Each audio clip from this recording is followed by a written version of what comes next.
Hello, Air Force. Thank you so much. Thank you. It is wonderful to be back at the United States Air Force Academy. Thank you, Secretary James, for your service to our Air Force and to our nation. Governor Hickenlooper, Academy leaders, faculty, and staff, especially your outstanding superintendent, Lieutenant General Michelle Johnson. And most of all, congratulations to the class of 2016.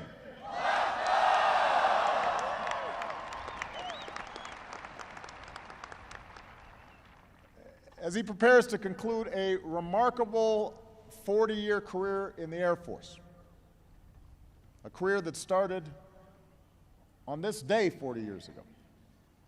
Please join me in saluting someone who many of you look up to and whose counsel I've relied on as well, Chief of Staff, General Mark Welsh.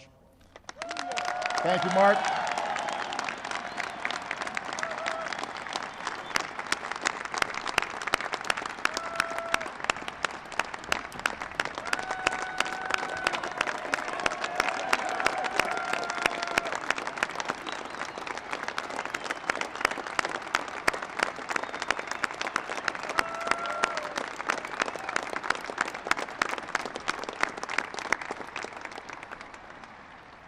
Thank you, Mark, and thank you, Betty.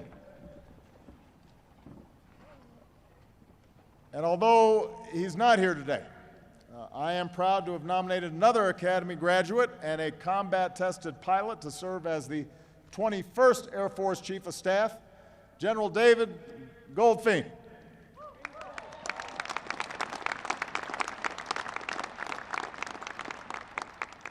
Cadets, you can take enormous pride in all the hard work that has brought you to this day. I also ask you to give a big round of applause to all your moms and dads, grandparents, brothers, sisters, aunts, uncles, who supported you and sacrificed for you so you could be here today. Give them another round of applause.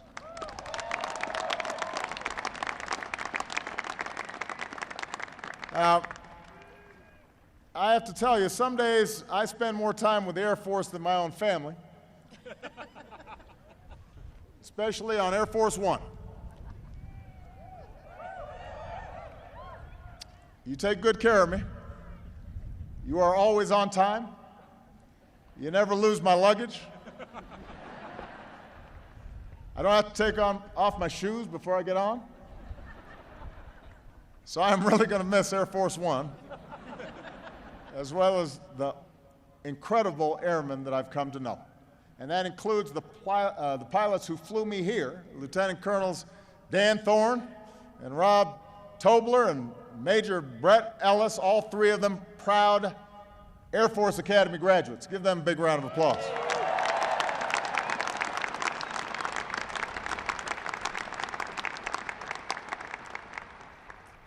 Now, this academy is one of our nation's most selective academic institutions. Just being accepted is a big deal, a testament to your talent and your leadership. And we are particularly grateful to those of you with prior enlisted service, including Cameron Kistler, who deployed to Iraq, Robert Parity and Clayton Logan, who deployed to Afghanistan.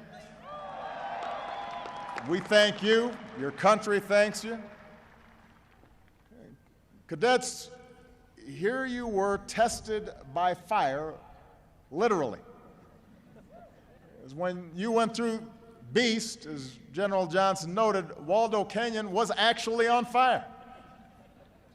During recognition, you ran to the rock in a blizzard. So you have more than earned your unofficial motto, forged in fire and tempered in ice.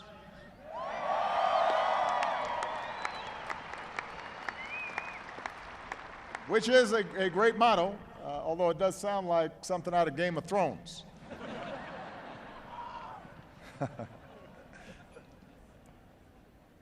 And through it all, you've become like family. You survived morning accountability formations, survived living in Saigon Hall,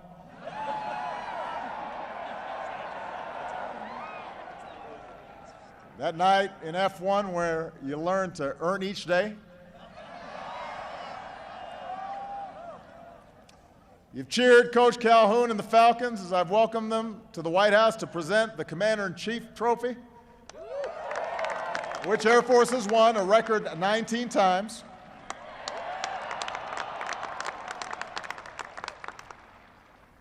And I look out into your ranks and I see airmen who will excel as pilots and engineers, analysts, so many specialties.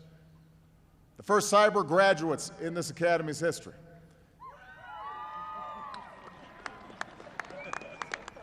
And David Higgins, a marksman who's gone to the Olympics in Rio. Bring home the gold, David.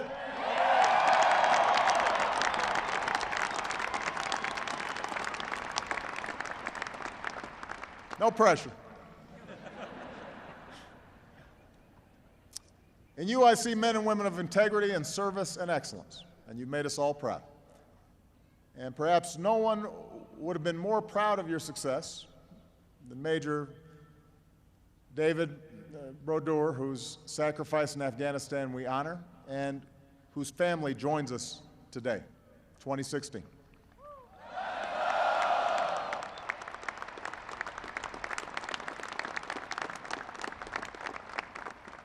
You've learned other lessons as well, like what happens when you paint one of the planes on the terrazzo in your class color.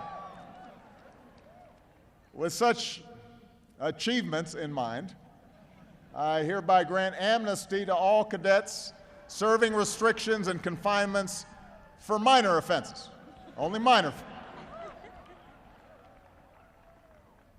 Today we congratulate our newest Air Force officers. And on behalf of the American people, I thank you for choosing a life of service. In the coming weeks, some of you will head to the chapel to get married. In the years ahead, you and your families will serve around the world. As officers, you'll be responsible for the lives of those under your command, and you'll be called upon to lead with wisdom, courage, and compassion. And that's what I want to talk with you about today. I've served as Commander-in-Chief for nearly 8 years now. It has been the highest honor of my life to lead the greatest military in the history of the world. It inspires me every day. Today will be the last time that I have the honor of addressing a graduating class of military officers. And there's a debate going on in our country about our nation's role in the world. So with that in mind, I hope you don't mind if I share some lessons I've learned as Commander-in-Chief. Lessons that you may find useful as you lead those under your command and as we work together to keep our nation strong and secure. First, as you look at the world, be guided by an honest and clear-eyed assessment. Remember what you learned at this academy, the importance of evidence and facts and judgment. And here's a fact. The United States of America remains the most powerful nation on earth and a force for good.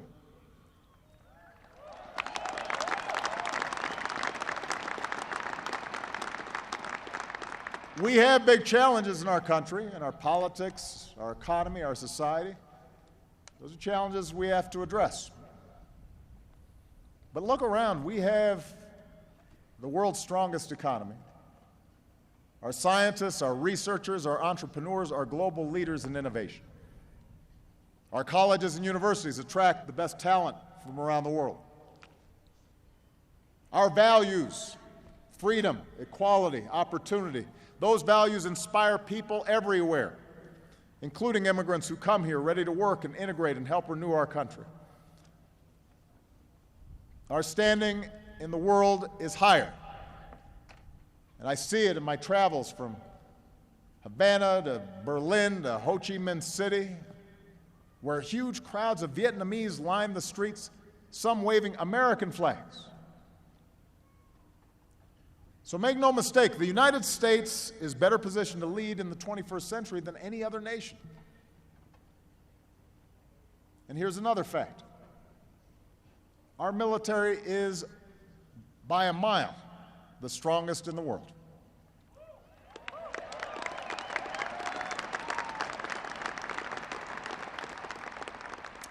Yes, after two major ground wars in Afghanistan and Iraq, we're drawing down the size of our armed forces, which is natural and necessary.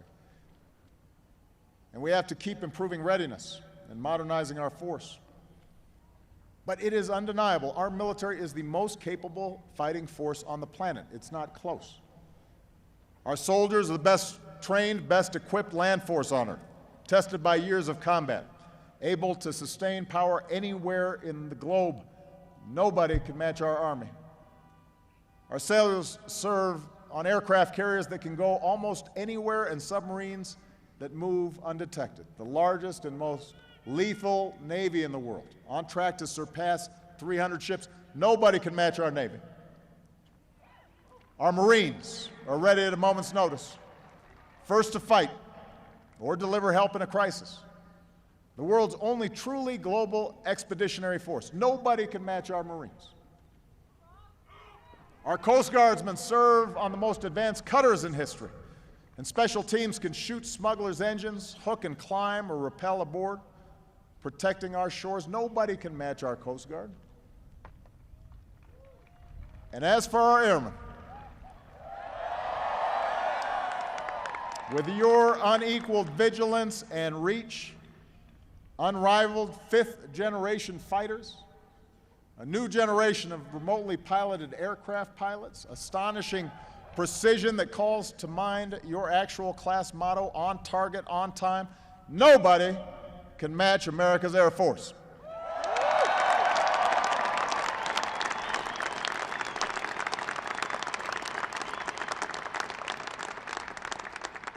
Not only that, no other nation brings its forces together like we do in one joint force, as we saw in an operation against ISIL in Syria just last year. Air Force aircraft provided surveillance. Navy F-18s provided close air support. Army aviation assets delivered our special operators, an assault force of Marines and soldiers to the target, and one of ISIL's top leaders, Abu Sayyaf, was eliminated. That's the power of America's military, and we need to keep it that way. And here's one more fact as you go out into the world. We are blessed to be living in the most peaceful, most prosperous era in human history. Now, that sounds controversial until you survey the history of the world. It's hard to see with all the violence and suffering in the world and what's reported on the news every day. But if you step back for a moment, think about last week when I was in Hiroshima to remember all who were lost in a world war that killed some 60 million people. Not 60,000, 60 million. For decades, there have been no wars between major powers. Wars between nations are increasingly rare. More people live in democracies. More than 1 billion people have been lifted from extreme poverty. From the Americas to Africa to Southeast Asia, there's a new generation of young people connected by technology and ready to make their mark. I've met them. They look up to America. They aspire to be our partner. That's the progress and the hope that we have to build on. And so much of that derives from the extraordinary leadership and sacrifice of our Air Force and the other branches of our military. So we are well positioned. You enter this moment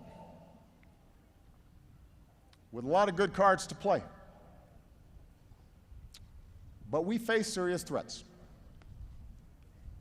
Terrorist networks slaughter the innocent and plot attacks against our nation. Civil wars, like in Iraq, tear countries apart and create humanitarian catastrophes and havens for terrorists. Russian aggression against Ukraine, disputes in the South China Sea. These are testing an international order that we built. where the sovereignty of nations is respected and all nations abide by the same rules.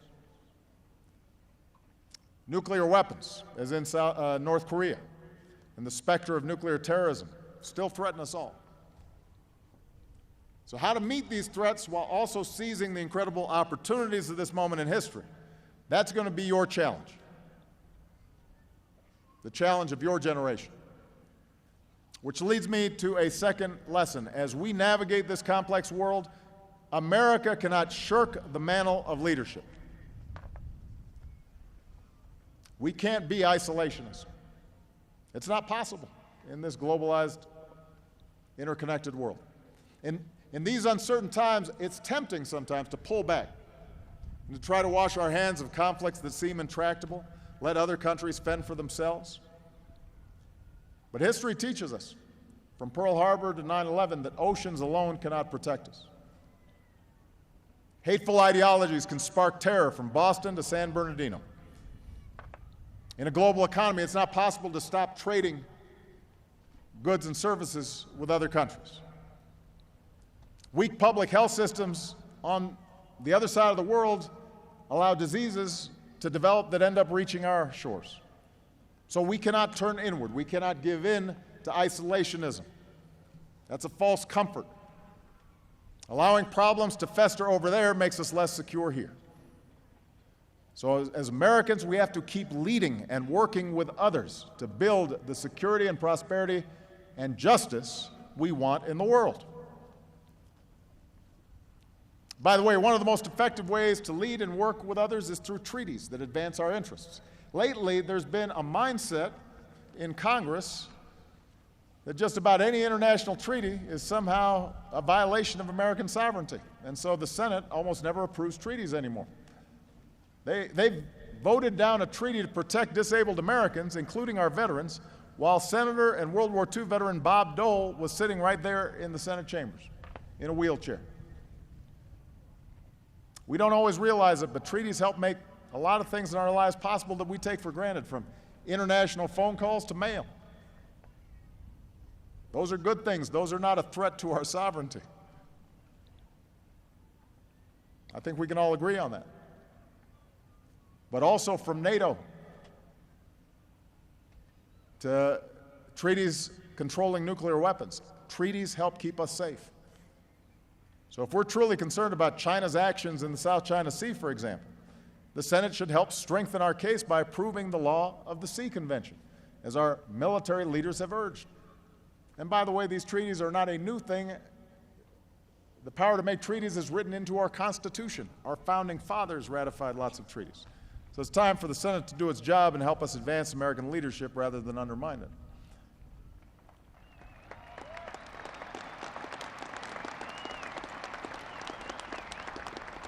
A part of the reason this is so important is because the United States remains the one indisputable nation in world affairs. I say this all the time. After 8 years, I have not gone to an international conference, summit, meeting where we were not the ones who made the agenda possible, even if we weren't hosting it. We have more alliances with other countries than anybody else, and they're the foundation of global stability and prosperity. On just about every issue, the world looks to us to set the agenda. When there is a problem around the world, they do not call Beijing or Moscow, they call us. And we lead not by dictating to others, but by working with them as partners, by treating other countries and their peoples with respect, not by lecturing them. This isn't just the right thing to do. It's in our self-interests. It makes countries more likely to work with us, and ultimately it makes us more secure. So we need smart, steady, principled American leadership. And part of leading wisely is seeing threats clearly. Remember Ebola? That was a serious threat, and we took it seriously. But in the midst of it, there was hysteria. Flights must be banned. Quarantine citizens. These were actual quotes. Seal the border. And my favorite, remove Obama. or millions of Americans die. That's an actual quote. The thing is, when we panic, we don't make good decisions. So with Ebola, instead of responding with fear, we responded with facts and responded with science and organization. And thanks to a coordinated global response enabled by the American military and our medical workers who got in there first, we stopped the spread of Ebola in West Africa and saved countless lives and protected ourselves.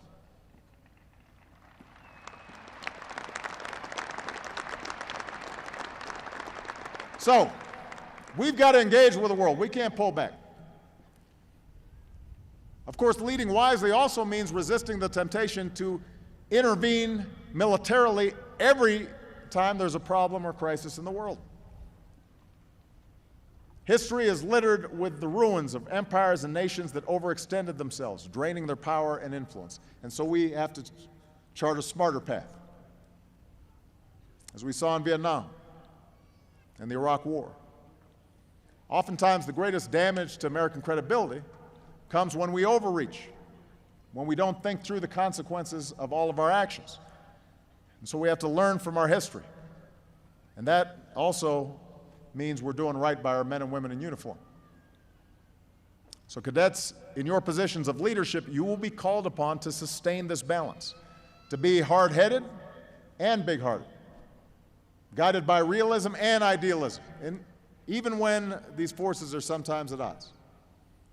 We've got to have the realism to see the world as it is, where sometimes uncomfortable compromises are necessary, where we have the humility to recognize that there are limits to what even a nation as powerful as ours can do, that there may be wars we cannot always stop right away or lives we cannot save. But we also need the idealism that sees the world as it ought to be, a commitment to the universal values of democracy and equality and human rights, and a willingness to stand up for them around the world, not just when it's easy, but when it's hard, because that's who we are, and that's American leadership. At times, ensuring our security requires the use of military force. That's the third lesson I want to discuss. As Commander-in-Chief, I have not hesitated to use force unilaterally where necessary to protect the American people. Thanks to our military, intelligence, and counterterrorism professionals, bin Laden is gone. Anwar al-Awlaki, a leader of the al-Qaeda affiliate in Yemen, is gone. Ahmed Abdi Godani, the al-Qaeda leader in Somalia, he's gone. Ahmed Abu Khattala, accused in the attacks in Benghazi, captured. Mohammed Mansour, the leader of the Taliban, gone. Leader after leader in ISIL. Haji Mutaz, their number 2. Mohammed Emwazi, who brutally murdered Americans. Abu Nabil, the ISIL leader in Libya, all gone. Abu Dawood, a leader of their chemical weapons program, captured. The list goes on, because if you target Americans, we will find you and justice will be done and we will defend our nation.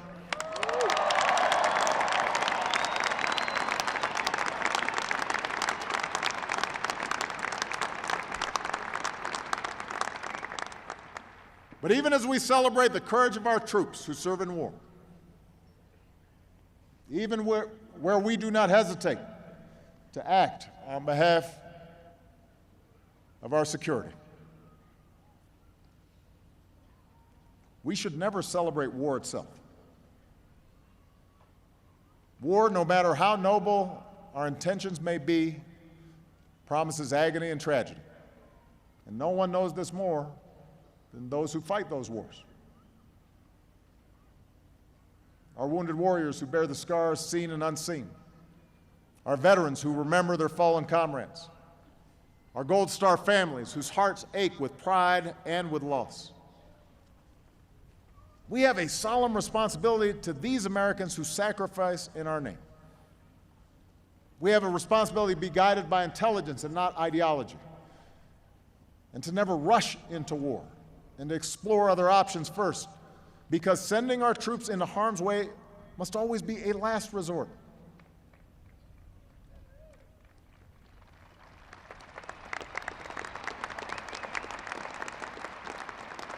And sometimes those decisions are tough. I know, for example, that my decision not to conduct strikes against Syria after it used chemical weapons was controversial among some in Washington. But because we seized a diplomatic option backed by our threat of force, nations came together and we accomplished far more than military strikes ever could have. All of Syria's declared chemical weapons were successfully removed. And in acting militarily, we have a responsibility whenever possible to build coalitions and partnerships. There are times where we have to do it alone. But on a whole lot of global problems, the United States shouldn't bear the entire burden of global security by itself. Others have to step up. That's why, as we assist and train Afghan forces, we're part of a 39-nation coalition. Our coalition against ISIL includes 66 partners, including Arab nations.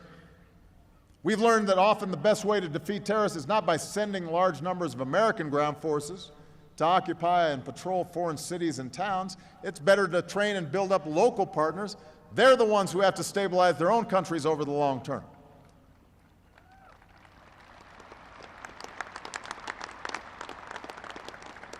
Compared to when I came into office, when we had nearly 180,000 American troops in Afghanistan and Iraq, today that number is less than 15,000. Most of our troops have come home. Our local partners on the ground are in the lead. And as ISIL continues to lose territory in Iraq and Syria, these terrorists are learning the same lesson as others before them. You will never be strong enough to destroy America or our way of life. You are going to lose, but part of that is because we're on the right side of history, and part of it is because we can mobilize others to work with us.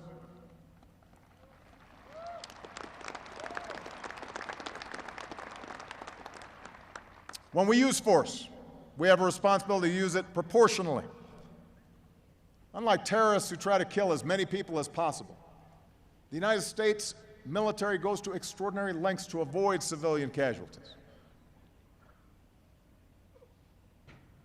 It's the tragedy of war, however, whether it's conventional warfare or precise strikes, that innocents sometimes are caught in the crossfire. And these are deaths that haunt us all, nobody more than me.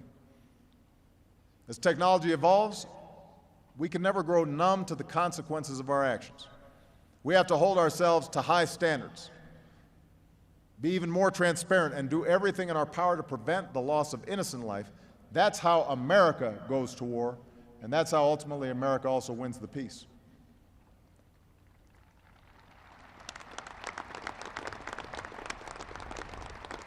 And we have a responsibility to always give our troops a clear mission, the support they need to get the job done, and a plan for what comes after. I insisted, for example, that our surge of forces in Afghanistan be matched with a transition to ensure Afghans took responsibility for their own security. In Libya, we were right to launch an air campaign to prevent Gaddafi from massacring innocent civilians, but we didn't do enough to plan for the day after, when deep-rooted tribalism plunged Libya into disorder. In Syria, the suffering in the civil war has been heartbreaking. To see a nation shattered and hundreds of thousands killed and millions driven from their homes, it is gut-wrenching. And as a father, I look at Syria's children and I see my own. That's why we've said the dictator Assad must go, and why we support a moderate Syrian opposition. And it's why America provides more humanitarian aid to the Syrian people than any other nation. But suggestions for deeper U.S. military involvement in a conflict like the Syrian civil war have to be fully thought through, rigorously examined with an honest assessment of the risks and trade-offs. How will it alter the conflict? What comes next? When we ask those questions, we prevent the kind of mission creep that history teaches us to avoid. If Iran and Russia want to spill their blood and treasure trying to prop up their Syrian client and get sucked into a quagmire, that is their choice. As President of the United States, I've made a different choice. And the only real solution to the Syrian conflict is a political solution, including a transition away from Assad. And that takes diplomacy, not American soldiers being dragged into the middle of another civil war in the Middle East. Our foreign policy has to be strong, but it also has to be smart.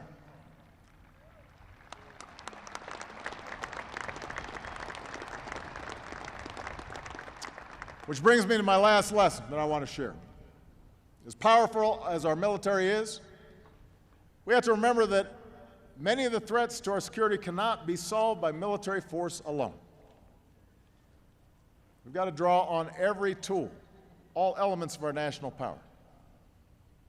When we invest in the development that promotes education and opportunity around the globe, it can make conflicts and military interventions less likely later. So if you want to support our military, you also have to be in favor of foreign assistance that helps some young person learn in a very poor country, because it may end up making it less necessary to send our sons and daughters somewhere to fight. You can't separate the two.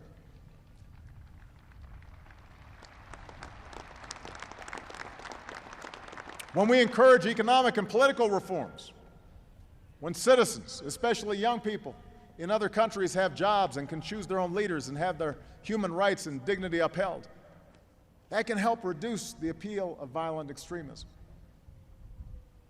We now have hope of averting the worst effects of climate change and the instability that would threaten our national security, because American leadership helped rally the world and forge the most ambitious agreement in history to fight climate change. So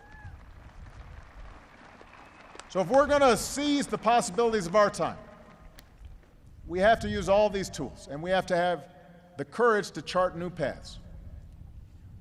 Because we negotiated with Iran and enforced strong sanctions, we reached a deal that prevents Iran from obtaining a nuclear bomb, and we did it without firing a shot, with diplomacy, not war. We put aside 50 years of failed policies, and now we're seeing Americans returning to Cuba and the Cuban people looking to us and having new hope for the future. 4 decades after the conflict between us, Vietnam and America are forging a new partnership, showing the world that peace is better than war.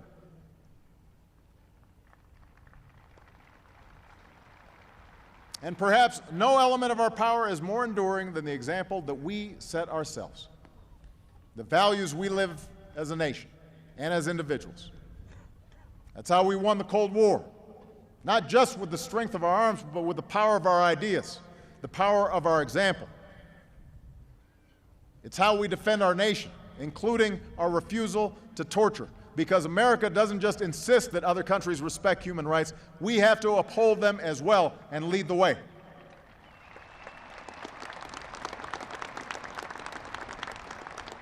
It's how we treat those we capture. Which is one of the reasons we have to close the prison at Guantanamo, because America has to stand for rule of law. We live our values when our military, like America itself, truly welcomes the talents of all people. We're stronger when our gay and lesbian cadets and troops can serve their country, a country they love, without hiding who they love. We're stronger when cadets, like Wasim Sumro and Ismail Bayoumi and James Salem, know that we celebrate their service as proud, patriotic Muslim Americans who are also serving in our armed forces.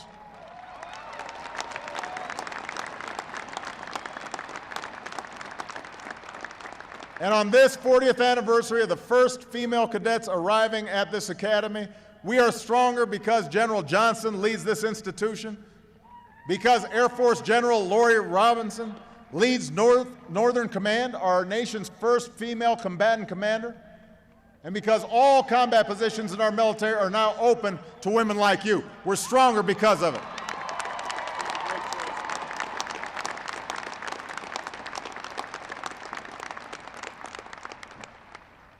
So there you have it.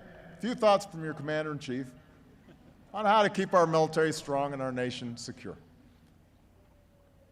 We can never know what the future holds, but in the not-so-distant future, when I'm no longer president, I will sleep well at night, because I know that men and women like you serve to keep us free. Take care of each other.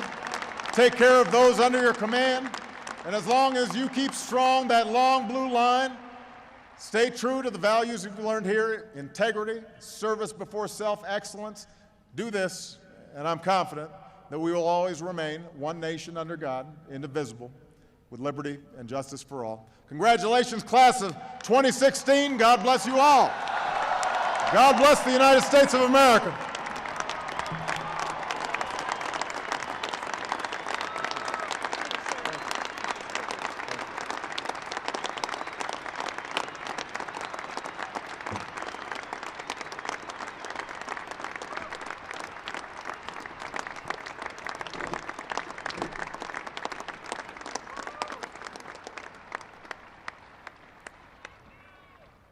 Ladies and gentlemen, the class president for 2016, Cadet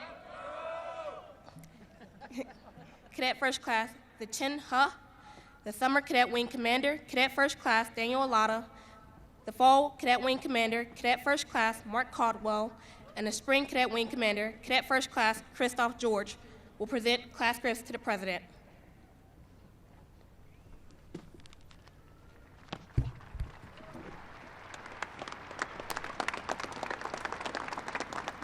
President Barack Obama, sir, for your dedicated service to our nation, to the United States Air Force, and to the United States Air Force Academy. It is with great pride that today's graduating class designated you by acclamation an honorary member of the United States Air Force Academy, the class of 2016. As a tangible evidence of that honor, we ask that you accept this painting by Rick Broom on behalf of the United States Air Force Academy.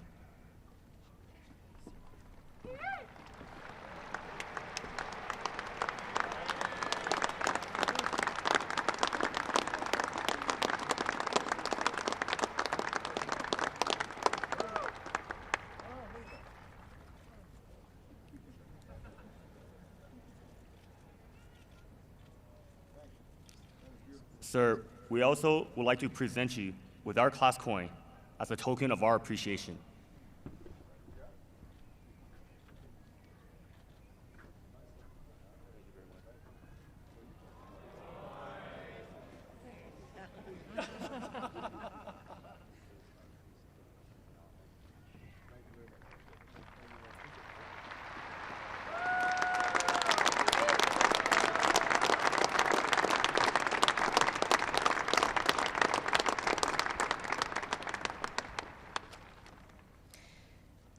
Ladies and gentlemen, Mr. David Palanchar, President of the Air Force Academy Foundation, will present the Distinguished American Award.